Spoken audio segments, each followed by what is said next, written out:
What is up, guys? It's Verns back again with another Supercoach video. This time it is the round 14 review. And look, I didn't think it was that bad of a week, but I just got to go over what happened earlier in the week. I'm sure a few of you saw the video. Oh, what a mess to the week. I'll be honest, the last few times I've done a recording, I've started up the video, done a sound test, everything's fine. Boom. Next week, do a sound test, everything's fine. Boom. Next week, do a sound test, everything's fine. For the last, I can't say how many weeks. And then this week, I was in a bit of a rush, and I was like, oh, I don't need the sound test. It works every week. I'll be fine. Of course, the sound was not working. The mic was not connecting properly. And boom, I ended up recording a whole video, and I didn't even check it afterwards. That's how much of a rush I was. You know, usually you check back the video, make sure it's all good. But I just grabbed that thing in one take, threw it online, and then went about my night, doing what I needed to do. And lucky for me, I got a comment, so I appreciate the comment. I believe it was from, I feel like the user's name was Andrew. Oh, goodness me, I don't remember what it was now, but advising me there was no sound. And, you know, thank you so much, because otherwise I would have looked like a fool having that up for ages. But, frustrating. So, obviously, that's hugely delayed my round review, because I didn't really have, like, that was really the only time I had earlier in the week. And then Tuesday, me and my partner were looking at a place for our engagement party, so I didn't have time that night at all. Wednesday is my basketball night, and then tonight I finally find some time for it, which is maybe better, because now I can see some teams and we can actually talk a little bit more, because last video, I guess, I sort of looked at the team and went, look, like, we don't know who's playing. We really need some debutants. We need some sheep rookies, and I don't know who we're throwing in. But now we at least have teams released, so we know of a few extra players, who is going to be in, who isn't going to be in. In the video, I was throwing in, like, I think I was looking at, like, Cooper Simpson, Sean Mannon, and, like, Bailey Laurie, and being like, oh man, like, if one of these play, like, that's an option. Like, that's all I've really got. So it's nice to know that we actually have our teams here, and you know, we know Laurie's not an option, as he did get omitted. So it's good to be able to do a video with a bit more information. But now back to the Supercoach. I said 1950. Didn't think it was too bad of a round. More important than anything is I was actually versing DR in one of my leagues, and I looked at it, and he didn't have Houston. That was the only difference, and Houston had to score 161 for us to tie, 162 for me to win. And I was like, I kind of looked at it and just like sort of gave up originally. I was like, man, it's so done. But I was like, you know, maybe Houston can do it. Maybe I can do it. Look, I won't worry about it. Wasn't watching the Port game. I watched the first quarter of the Port game, and then I had things I needed to do. And then the second, like, halftime rocked around, and I pulled out my phone and I checked out the Supercoach to see how it was going while I was doing. I don't even remember what I was doing at that time, but whatever I was doing. And boom, Houston's on 120. I'm just like, what? That is insane. And we all know how much I love Houston, giving him so much love the last few weeks. Obviously, sarcasm. I've been hating on that man and hating on that pick. And look, he definitely turned around and went, Vern, fuck you. I'm an amazing pick, and I'm about to show you why. And he just went massive, and I'm just like, damn. So yeah, the 120 at halftime, and then ended up pushing to the 170 something to finish, and I ended up pipping DR in one of our leagues, in one of Spill's leagues. So that was pretty nice. I mean, get a cheeky win over someone. The league doesn't, like, they don't really matter that much, but it was just nice to see it. You know, why not? What matters is I won my cash leagues. They do matter. But yeah, we went up to just inside the top 22,000. It hasn't been great growth through these buys. Like, obviously we've gone up like over 10,000 spots, and that's like great, but I think over 10,000 spots. But the frustrating thing here is it's like we see the score and I go, it's okay.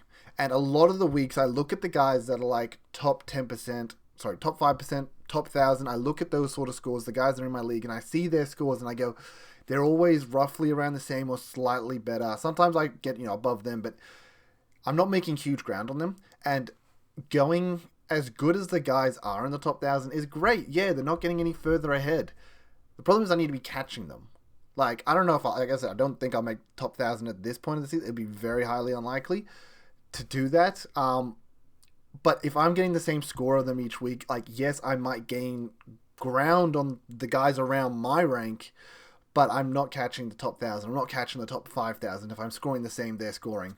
So it's a little bit frustrating in that retrospect that I'm doing as well as them for scores now. Like, the teams come around, but I've just lost so many points over the season by just doing stupid picks. I mean, Tom Green, captain, like 250 points alone in a week. I say 250 because that's, you don't trade Green and you trade into wrong that week, which was the consideration. And, 250 points. And then, you look at the Grundy to Rowan Marshall, lost 200 points there. And then we went to Sweet, lost even more points there. Like, there's been a lot of the season where I've lost so many points that even though my team is looking good now, and I think can be as good as the other guys at the top of the, ladder, it needs to be better if I want to catch them. It needs to be better than their teams. And we've just lost too many points throughout the year to unfortunately close that gap. But look, we'll keep chugging on and we'll see how high we can get. I don't know if you guys tuned into the Supercoach Hub, but obviously we did that on Tuesday. Josh, he's slowing down a bit. He's got 21 primos and he has to hold Frazier for a few weeks, around rank 5,000. I told him I'm coming. That's the goal. We're going to catch Joshy. But yeah, let's jump on into the team. So I'm going to just kind of speed run this. I'm sure you guys have heard this a million times. We can also see the green dots, which makes life way easier. Have I reversed trades? I've not reversed trades, have I? You know what? We won't even bother reversing them. Like, we won't even bother. You guys can see them. It doesn't really matter. I talked about it in the Supercoach Hub, so if you watch that, you know what's up. But with this team, I think the problem this week is I had a lot of good scores. Like, we had Houston, great score. Bontempelli, English, Heaney, Zorko VC, Luke Davis, Uniac. That's 5 players right there that went 130... Sorry, 5 of them went 140 plus, and Tim English, obviously, the 136. So 6 of them 135 plus. You'd normally think, damn, that's a massive week. But it hasn't been the case because, unfortunately, we just had a lot of premiums that went sub-average. I mean, obviously, Butters gets tagged. Green gets tagged and kind of sucks. Dunkley just underperforms again. Ryan, his worst score of the year. I had a lot of rookies I had to take in. Oh, Fisher, also a down week. But then we had a lot of rookies we had to take into account. Unlike others who are fielding, let's say, 16 premiums, I only had 14 premiums. Then I had 5 rookies to choose from. We had Pink.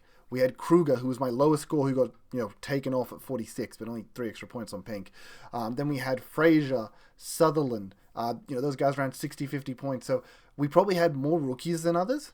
And on top of that, a lot of our premiums just didn't really fire.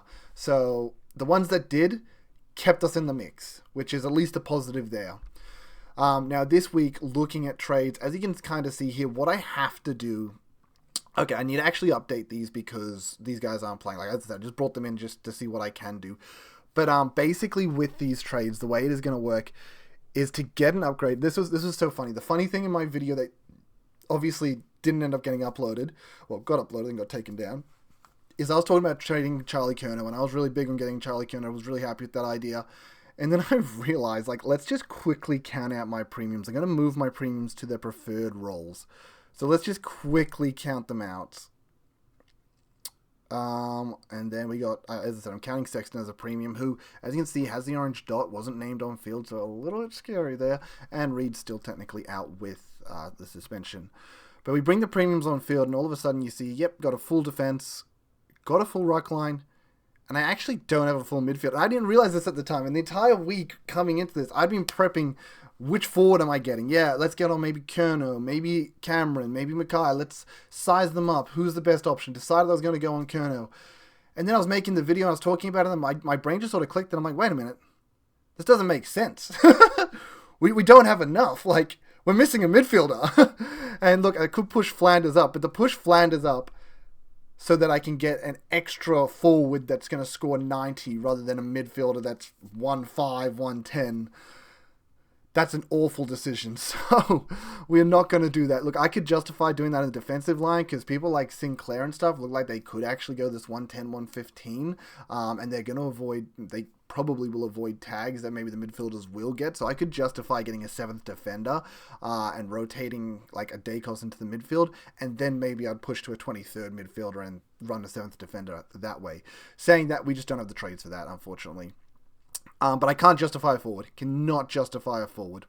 Yeah, unfortunately, the trade problem. We're down to 7, and I think the problem when I was kind of planning out my trades and I wanted to get to 23 is I looked at it and I went, okay, how many trades do I need to finish the team? Okay, let's say all of them are 1 up, 1 down. Now let's take into account that maybe I need to do 2, 3 extras there. Yeah, no problem. That doesn't really matter. The problem is we're coming to these bye weeks, and we saw it last week. I had to do 2 down, 1 up. And then this week, to get to any relevant midfielder, I'm going to have to do another 2 down, 1 up. And I'm pretty sure earlier I did 2 down. I'm just like, it's one of those things where I've actually used more trades than I kind of took into account. There was more 2 down, 1 ups than I needed to get to that full 23 premium. So that's hurt me in this sense as to why I haven't quite been able to finish it. And what this does is it puts me with 4 trades left.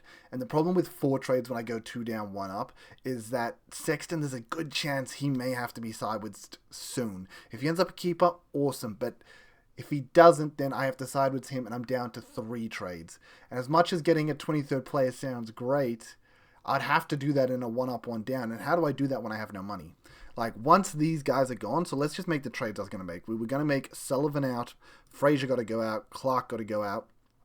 And I did flag this in the Supercoach hub pod as well, but you guys need to be careful that you don't roll lock yourself. Now, what I mean by that is, say I moved Martin down so I could bring in like a Wagner or Warner, I think his name is, and it's like, yeah, awesome, that's going to be really good for this week. But then next week rolls around, all of a sudden I have 3 players with defense only, and I can't move Martin back. And then I end up having to push Martin to the bench or Green to the bench, and I have to run a rookie like Warner over them. So you could roll lock yourself like that, unless I was like, going to trade Pink next week, then I trade Pink next week and I move him back up. But it forces a trade I don't need to make. So you got to be careful you don't roll lock yourself. So you're in a situation where you have 22 premiums, but only 21 of them can play because you've position locked yourself with too many rookies that are defense only or forward only. So got to make sure you're careful about that. Definitely something when I was looking at these rookies that I realized, man, like I actually can't do a lot here because of it. Now, players to take into account, I guess, trading in. When I am looking at this, let's say we use 120k on both of these. We're probably only looking at 760, 750k for a trade-in. So we can't really... Maybe I could force a merit in. Technically, I could definitely force a merit in if I go 2 102k rookies, but I just don't think that's plausible to say that that's going to even be a thing this week. But maybe I could technically force a merit. So I guess we can assess merit again because that's not something I had taken into account originally. But then we have someone like Laird who looked really good this week, 141. Yeah, that's awesome. Saying that it was 1 game sample size. He played behind the ball. He looked amazing. And I'd love to jump on him once I got a bit more information. Problem 2, he's got a bye. So we have to wait for the bye. Then we have to wait for an extra game before we have enough information to be happy to jump on Laird. So not going to be doing that. Rail look pretty highly owned, and he's been on a bit of a downward spiral at the moment. Started the season super hot, but he's heading straight down, and I just don't think I want to do that. Yeah, I think I'm much more interested in, as we saw, his mate, Noah Anderson. 6k difference, so it's really not about the money here. It's about who do you think's better on the run home. And I think Anderson will be better on the run home, and even if he's not, like, it at least puts a bit of diversity in my team. Like, if he's better on the run home, 4.6% owned, it's going to do a lot more for me than Raul at 22% owned. So I'd like to take that risk. Plus, as you can see from the 3-round, 5-round, he's definitely been playing better than Raul. He definitely, I think, has a higher ceiling too. So yes, he's susceptible to tags. That sucks. But on the games he doesn't get tagged, he goes pretty well, and there is massive ceiling in him. So I'd like to take the punt where it's like maybe he has hopefully not too many down games, but he can counteract that by having maybe a few ceiling games and enough higher variance games that he can push that average up to 110 plus sort of thing. If he got like 115, that'd be insane on the run home. So I'd love to take a punt there. So that's who I'm looking at, Noah Anderson. And I'm not really interested in Miller. Cripps was actually brought up to me in the Supercoach hub, and I don't mind that. I don't mind that at all. I did look a bit more into it in the sense that is also a big pod, bit left field, but I think Cripps has unfortunately burnt me in the past. I'm sure he's burnt a lot of you. I knew he burnt Joshy and Scobes. They definitely made their opinions known on the podcast. He has a great run. He has a great fixture. It looks unbelievable. So many people on Sam Walsh right now, like, yeah, Sam Walsh can be great on the run home. Cripps could be in that same basket where he could be great on the run home because he has an insane fixture. I just know personally, whenever I've owned Cripps, he's just not done it. I remember starting him for like 620k after his Brownlow year, thinking this man is insane, and he was very disappointing that year. He ended up even in the year where he ended up down like 300, 400k or whatever he was, and he wasn't disappointing because he did quite well that year, but he ended up with a few injuries, and he probably wasn't bang for buck as much as what it seemed because he missed, I think, 2 games early in the season. Yeah, I don't know. Anytime you have him, it's just a bit more of a risk. And I think also injury risk on top of that, I think Anderson's pretty durable and most likely to play the rest of the season out. Much higher chance of that. So I think that's the one I'm most interested in jumping on. Obviously, you have crazy stuff like Will Day and whatnot that could be discussed. Just a cheeky one here, Jack Crisp. I'm not going to be bringing him in, but I just want to discuss him for some random purposes of... I knew Crisp had a good role. I knew he was running hot. And when he was down to like 400k and he had the role and he had the good game, I remember sitting there thinking, man, like, I really think this man could do some good damage on the way home. He could go 100, 105 on the way home with a few of these players out, and he would have been an insane get. But what I didn't realize is I thought Crisp was a mid-only. And I was like, look, it's cool to get him for 450k as a mid-only. Maybe he makes you 100k, but you really want him to be a keeper at that price, and I just don't see him doing enough to be a keeper as a mid-only for 450k. Why didn't someone tell me this man was defense? That he was DPP defense. If he was a defender, I probably would have jumped on this bad boy. This is... crazy how well he has done. Even if you look at his 5 round, which doesn't count the 134 here, it's really good. Like 109 on a 5 round, not even counting the 134. Like, for a defender, that's insane. Even for a mid at the moment, mids have been really down. It's really good. Man, like, I wish I knew he was defender as well. Even if he got the DPP slip at round 11, I wish I did more investigating to know he would have got defender status at that stage. Because we all know I love a left of field pick, and I remember looking at him and thinking, just, it's not worth it for a mid-only. Well, the man's got defender status, so shit. Wish I knew that. Yeah, just wanted to shout him out, who's someone that's been awesome, and he's so durable too. Would love something like that. But yeah, I guess, as I said, I can maybe play around with Zach Merritt more than I was giving myself credit for. But once again, 23% owned. And I think 23% owned doesn't justify it enough, because you need to go to the top 5% to really see how well owned he is. And there you go, Zach Merritt 50%. Like, it's not really getting me an advantage on the competition in the slightest. It might mitigate some damage that's being done versus the rest of the competition, but it's not giving me an advantage. Meanwhile, Noah Anderson 2.9. If this man goes bang on the way home, it could be a difference maker. And as I said, I'm in a position where I need to look for something like that, a difference maker pick. That's kind of what LD was. He was a bit of a difference maker pick, and he was really good so far. And yeah, you just got to find those diamonds in the rough. And I'm going to take a punt, I think, on Noah Anderson. Even maybe if Merritt's available. Yeah, I think I'll do that. I think that's better for us. So we'll throw Anderson in. I've probably waffled on way too much about, irrelevant players. But you just got to remember that, guys, that if you're, basically if you're not first, or you're not even, the top 100, there's no point in picking up players that everyone else owns, or it's not bad to mitigate some damage if you have enough pods and someone's really burning you, aka Flanders doing a lot of damage to you, not owning him each week. It's better just to mitigate that damage being done. But if you want to catch the top of the top, there's no point in bringing in a guy that's doing decent and everyone owns him. Let's just say, for example, I don't have else. Let's just say Merritt was 95% owned or something like that, but he's going 110 average. It's you can bring him in because he's got a good run and he's been good, but you could take but you're not going to catch the competition that way. You're going to catch the competition by playing, doing something that they're not going to do.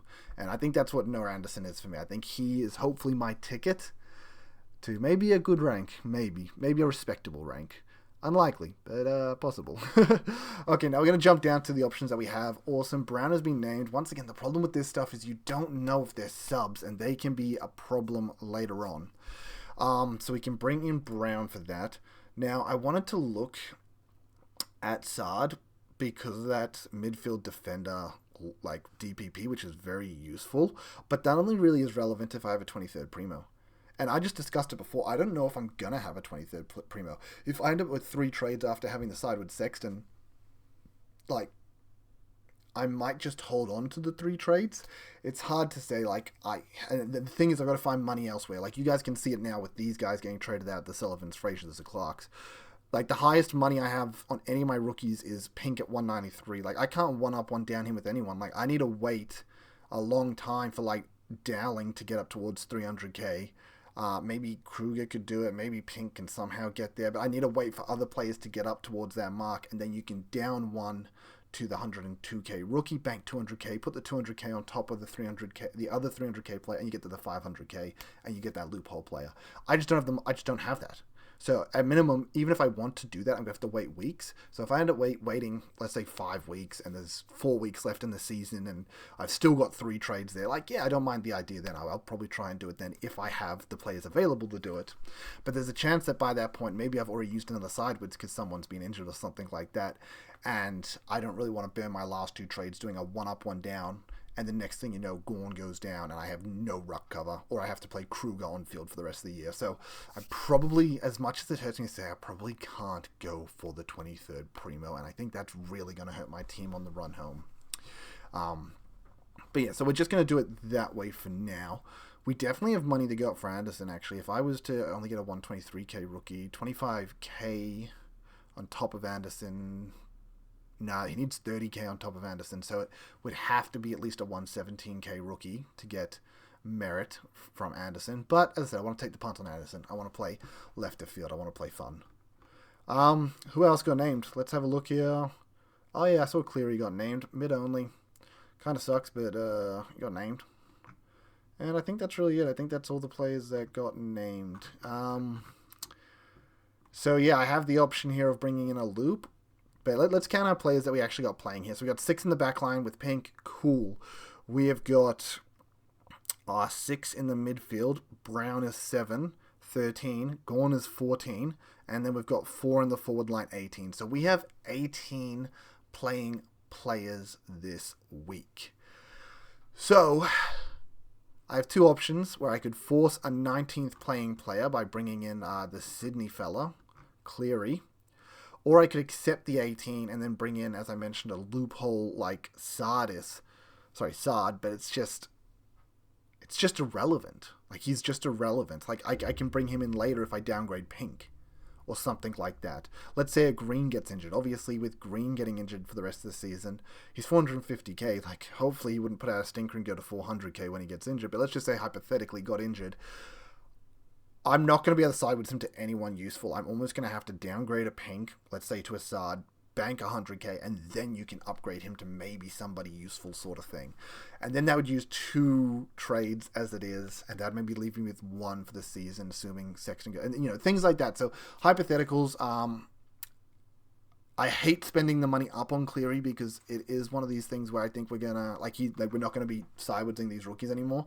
Like, once we bring these guys in, trades are done until injuries happen, basically. So I would prefer to bring in basement tier rookies to save as much money as possible in case someone gets injured, so I can just do a straight sideways rather than having to maybe downgrade someone just for an extra 50k so I can get a relevant player in that role. That would be ideal, but a playing player is a playing player. Obviously, you got to keep your eyes, you got to watch the space and make sure if they're playing, they're not subs. I mean, if they are, I still technically need the 18th player, so I still need one of them to play. But that'd be ideal if they're not. So I think we'll just complete these trades for now. Let's get this done. Get this bread. We'll just throw Brown on. We'll throw Cleary on. Bont can stay on field, because why not? Steal, get the emergency if you want, bro. Dacos goes out, and then that's it. So we've got 19 playing with this setup. I'm pretty sure. Wait, 7, 6, 13, 14. Wait, is that only 18? Oh, sorry, Sexton as well, so 19. So 19 with Sexton. So, yeah, that's how I guess the team's going to look going into the week. And yeah, I guess that's the decisions I'm making. Now, when it comes to captaincies, I think there's not a lot of good captaincies this week, and I think you'll be very happy. If you get a 120 out of someone, I think you just bank that. Like, you just bank it away, because there's not a lot of matchups that light up my eyes. We have Tom Green into Sydney, and that was when we captained him last time. He got injured for 5, so I don't want to talk about that, and I'm not going back to that well again. But, I mean, historically before that, he had a very good average against them. I think, like a 125, a 117, a 136 in his last 3 before that 5. So he's been very good previously at them. If you have a Grundy or something, it's a great round to VC Grundy. The only thing is, if I do bring in Merritt into West Coast without Sheed, so 0 tag is... Whoo, that would be pretty sick, if I do say so myself. I bet I want to play Anderson. We're going to play Anderson. Stuff it. I don't care. I think for me personally, yeah, Carlton game, if you're running a Walsh or a Cripps, very much could be a VC option here. Even maybe a Kerno, you could look for a high ceiling if you're interested in that. Port, Brisbane, not too interested in that. A few taggers in both games and a few... just players I'm not confident in. Sydney, GWS, as I said, if you're not Grundy, I'm not taking the punt on Green again, considering how much damage you did to me last time. North and the Melbourne, this could be actually a bit of a danger game for Melbourne. Track out. LDU could be the VC shout, or Gawn. I mean, technically, Cherry is the hardest ruckman to score on, period. But Gawn has like a 140 average at the MCG. He's also lost back-to-back games. And he's just fresh off a bye. I think there's a chance he comes out for a massive redemption game here. So I don't mind the idea of Gawn. And LDU, Nil Bullen could be used as a tagger in this game. I almost hope he is. And he goes straight to Sheasel. Obviously, I'm anti-potting Sheasel, so I'd love him to get tagged out of that game. Yeah. Look, I didn't really talk about the Pies and North game. Sorry, I talked about that a decent amount in the last video that you couldn't hear anything for. But look, I'm not going to get into that sort of stuff. Like, look, the game was what it was. At the end of the day, Pies won, which is awesome for us.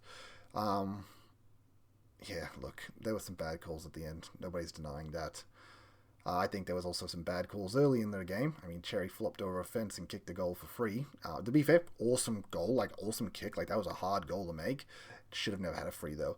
But look, as I said, I'm not going to get into that discussion. Like, there's plenty of calls that are made in the game. Some of them are 50-50. Some of them are bad. And at the end of the day, all that matters is, I guess, the result. And we got the dub, so I guess it is what it is. Don't get me wrong, I can understand the frustration from North fans, but at the same time, be very happy with how your team played. They were sensational on the day. As much as they gave up a 56-point lead, they were still really good. And I think it at least means there's light at the end of the tunnel, because I feel like North fans really just couldn't see that for a long period of time, but maybe you can now. Oh, shit, okay, why am I talking about that? Let's move on. Where were my captains? So I said maybe VC, Gawn, or LDU. I said Merritt's a huge shout here, yeah, massive. And then I actually really like this Freo Gold Coast game. This is a great targeting game. So, Flanders the other week went massive on St. Kilda. They give up, like, the most points to, what are they called? Designated kickers. And I'm pretty sure Freo... They used to be second, but I think Tigers might have overtaken them at second. But they're like second or third. They're also really bad at giving up points to designated kickers.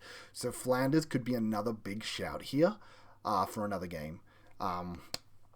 So I'm kind of interested in that. I'm kind of interested in Flanders VC, I think, for safety, because he's been so reliable. He hasn't dropped below the ton. If you just want a safe captain at the end of the week, you're just going to throw it on Flanders.